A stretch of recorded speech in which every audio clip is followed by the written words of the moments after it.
ఇప్పుడు వాళ్ళు ఏం చేసినా మేడం ఉన్నతమైన స్థానం అంటే నెంబర్ 1 పొజిషన్.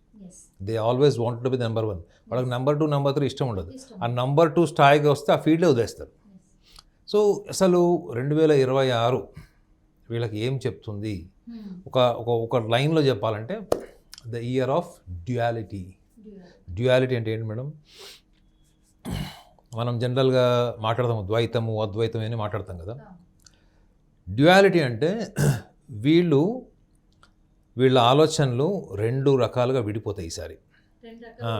అంటే year of duality, year of philosophy అని కూడా చెప్పచ్చు. ఒక మనిషి మీరు అన్నారు కదా ఆకాశమే నీ హద్దురా అన్నప్పుడు మనిషి వ్యవహారికంగా ఎంత దూసుకుపోతాడంటే అక్కడ పరిస్థితులు ఏంటి, నా కళ్ళ ముందు నా సమాజం ఏంటి, నా కుటుంబ పరిస్థితులు ఏంటి, ఇవేం కూడా మనం పరిగణలోకి తీసుకోం. టార్గెట్ ఒకటే మన జీవితంలో కనిపిస్తుంది. మనం ఆ టార్గెట్ని అచీవ్ చేసే కోణంలో మన స్పీడ్ పెంచి పనిచేస్తాం. సింహరాశి వాళ్ళు అందులో ఎక్సలెంట్.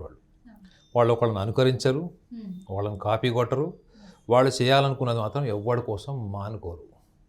ఇది వాళ్ళ ఇన్బిల్ట్ స్వభావం. ఏంటంటే what ever they wanted to do they will do irrespective of their position, finances, support from the family, even support from the friends. So ఇది వాళ్ళ యాటిట్యూడ్. ఇది నేను ఇంతే ఎట్లుంటాను. అయితే ఇక్కడ ఒక చిన్న సవరణ వాళ్ళు 2026లో వాళ్ళు తెలుసుకోవాలి. ఏంటంటే మేడం, వాళ్ళు ఏదైనా ఒక పని చేసేటప్పుడు ఆ పని వాళ్ళకి ఆలోచన కరెక్ట్ అనిపించింది అనుకుంటే ఇంకా వాళ్ళు ఇంకా ఆలోచించరు. దాంట్లో ఎంత డబ్బాను ఇన్వెస్ట్ చేస్తారు, ఎంత శ్రమ కన్నా రెడీగా ఉంటారు, దానికి తగ్గచ్చినట్టు ఎంత టెక్నికల్ అంటే ఎంత ప్రణాళికాబద్ధమైనటువంటి అంశాలను కూడా వాళ్ళు ముందు పెట్టుకొని వర్క్ చేస్తారు.